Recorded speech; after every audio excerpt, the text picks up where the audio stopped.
My subscribers once more again. Okay, we're gonna look at something about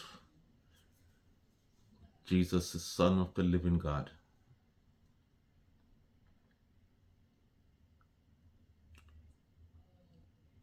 I'm going to start off with St. Matthew 16 and verse 13. Now, when Jesus came to the region of Caesarea Philippi, he asked his disciple, "Who do people say the Son of Man is?" The Son of Man is not only his identification with human being, but it's a divine appellation. It's a divine title. The Son of Man. So he asks them, who do people say the Son of Man is? This question is still for every single man on this face of the earth. What do you think about Jesus, and who do you say Jesus is? They replied, some say John the Baptist, others say Elijah, and still others Jeremiah, or one of the prophets. They give various names, Old Testament names, prophets of the Old Testament. Simon Peter answered, "You are the Messiah, the Son of the living God."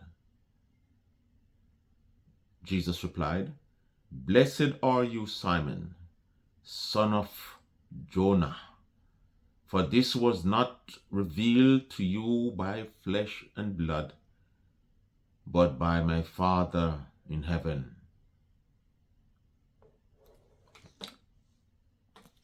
So I said, at the end of this world, even before the end of this world, every one of us will face judgment, and how the judgment in which we stand will determine by how we view Jesus now in this life. You have the great white throne judgment, which Jesus sit upon the throne and will judge all nation. And you have the judgment seat of Christ, in which he will reward those who have overcome in their faith and triumph in their faith in him.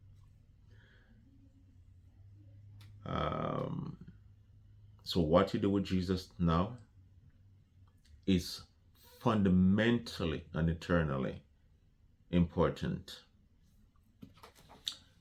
So the question, as I said before, the question still goes out right now to every single person, and every single person who will be born in this world until Christ's return. Now there was an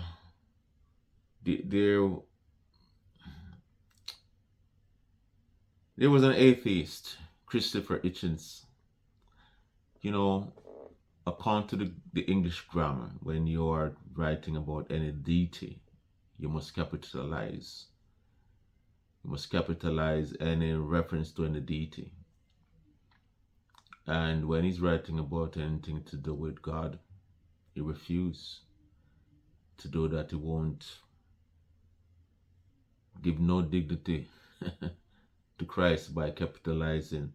By doing that, they think he's doing something against God. No, I hate him so much till I won't even capitalize his name when I'm writing about him. Now look at this. I'm going to read a litany of adjectives. Derogatory, pejorative adjective. And who you think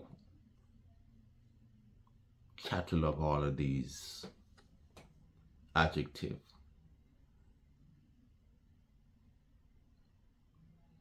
Richard Dawkins. Richard Dawkins. Now listen to what he said. He's a staunch uh, an avowed atheist. Hate God, bad, very bad. Hate Christianity, hate God.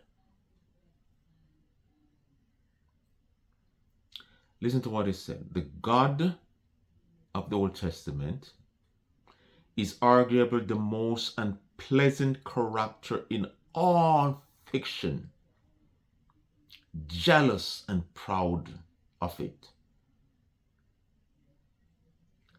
A petty, unjust, unforgiving, control freak, a vindictive, bloodthirsty ethnic cleanser, a misogynistic, homophobic, racist, infanticidal, genocidal, filicidal, pestilential, megalomaniacal, pseudo-masochistic, capriciously malevolent bully.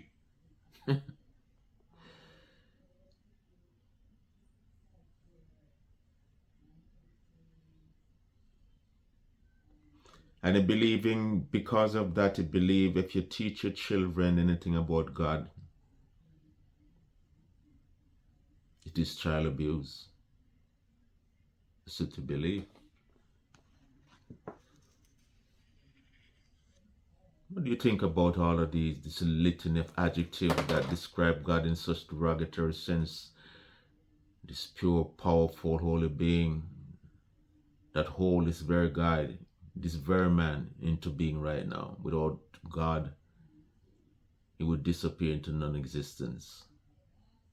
That very breath, that very tongue, the very life that he has, the mind, everything about him is sustained into existence by God himself. And this is what he used all of that to do. What blasphemous words. I don't care. He doesn't care. He hates God so bad. So according to Richard Dawkins, people, if you're teaching your children anything about God and Jesus, you're committing child abuse. Think about that.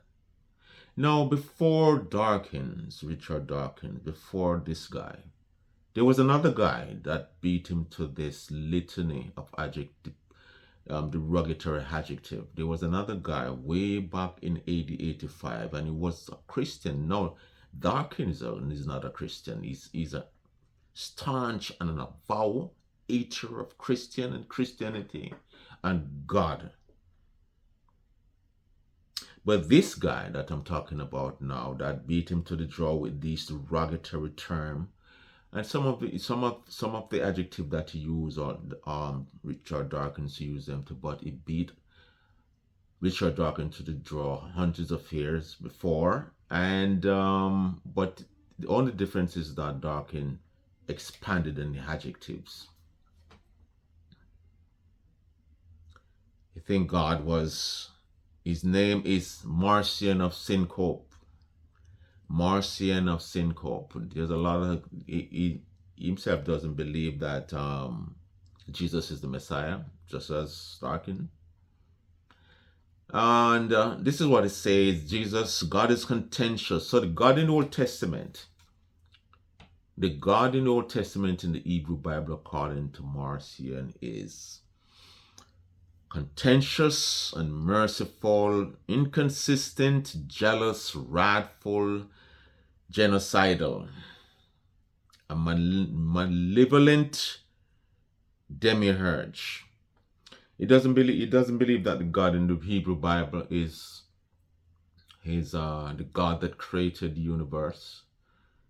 A matter of fact, he into this whole Gnosticism too, voluntarism, I think, Valentinism, and that's another form, Gnostic, that want to infiltrate and corrupt the whole Christian teaching and stuff like that. But he believed that because in narcissism, the one, the indescribable one, the one that transcends being, is the one that give off eons, a manifestation, a different form of himself, what they call the demiurge, because he was too pure to create matter, because matter is believed by the Greeks to be impure, and it will contaminate you. So that's why I believe that the human body is not, it's just, it's a house for the soul. And when we die, we really get released from this prison, this imprisonment of this material imprisonment. That's what I believe. So he don't it did not believe that God is the one who created the universe. He sent off this low aspect of himself that created the physical world called the demiurge, and he created the universe in 40. It is not a good universe he created, because it has so much ills and evil in it and all of these things, diseases and stuff like that. So that's what he believed. But this guy beat. So what Richard Dawkins said, another guy beat him to it, but it's just that he expanded on the adjective. So Marcion and the different, another difference again is that Marcion was a theologian, a Christian theologian, but this guy, Richard Dawkins, is an about atheist. So that's another difference. Now, there's so many things. In the time in the first century Jesus, a lot of people call him what? They call him bastard child, illegitimate child, because of Mary and Joseph and the whole issue, him being the God man and stuff like that, and the virgin birth and so on. The wine bibber, demons, glutton and drunkard, a friend of tax collectors, other sinners, friends of sinners. In our time, we call him a lot of other names too. We call him racist, male chauvinist, sodomite, drug addict, seducer, deceiver, and a lot more other more derogatory names people give Jesus today. Remember the movie The Last Temptation? Remember the movie that depicts Jesus in a very drug addict on the cross, having hallucination of with sexual proclivities and all of these things, and we have recent movie in our time where Jesus was a sodomite carrying home a sodomite companion to his mother Mary, and these people get an award for these things.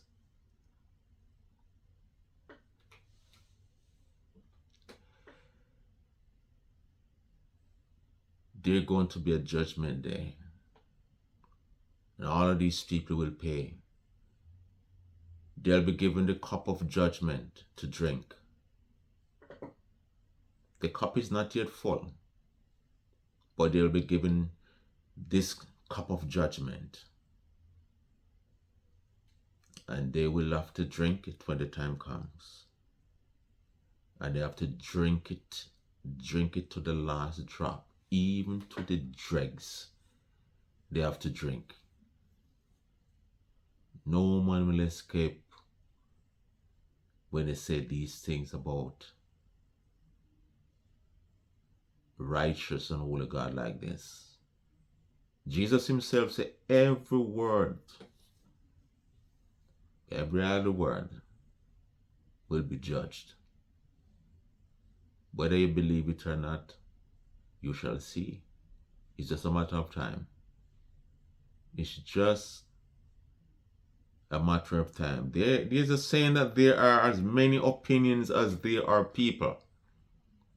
There are as many opinions as there are people. Every single person has their own opinion.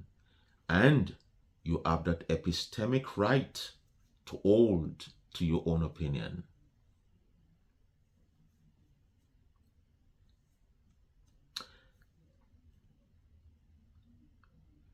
People will continuously mock God and mock Jesus, just as in the days of now, where they mocked and mocked and mocked. And when they find out that it's what Noah was preaching is true, it was too late. So shall be this time. At the end, what many shall die before Jesus come. You never know when you shall die. No man know, unless you take your own life. But people will ever say derogatory things, malicious things, malevolent things, blasphemous things about God. And they mocked him and they laugh at him and they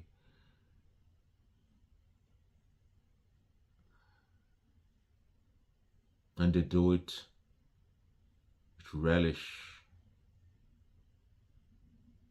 They do it without fear, without any awe, without any fear of God. Because they don't believe that there's a day when they gotta stand to give an account for all of these things. The question is still posed to each and every man. Who is Jesus? Jesus asks, what do you say? Who do they say about me? Then Jesus turned to them, his disciple, and asked, a lot of people say all these different things about me. I'm prophet, I'm this, I'm that. But what do you say?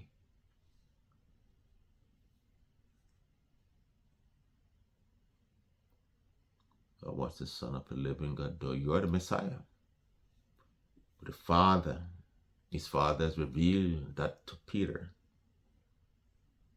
Now, for us living in this time, the revelation that we have about who Jesus is in here.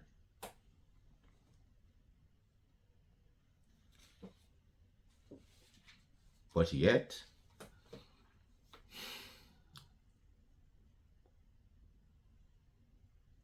many people would just dismiss that and hold to their opinion that they're formulated about Jesus Christ. And they will hold dear to the opinion instead of what the revelation of God is. Just as the revelation of God is to Peter. And Jesus commended them, my Father has revealed that to you, not flesh and blood. So, to everyone that is watching this video,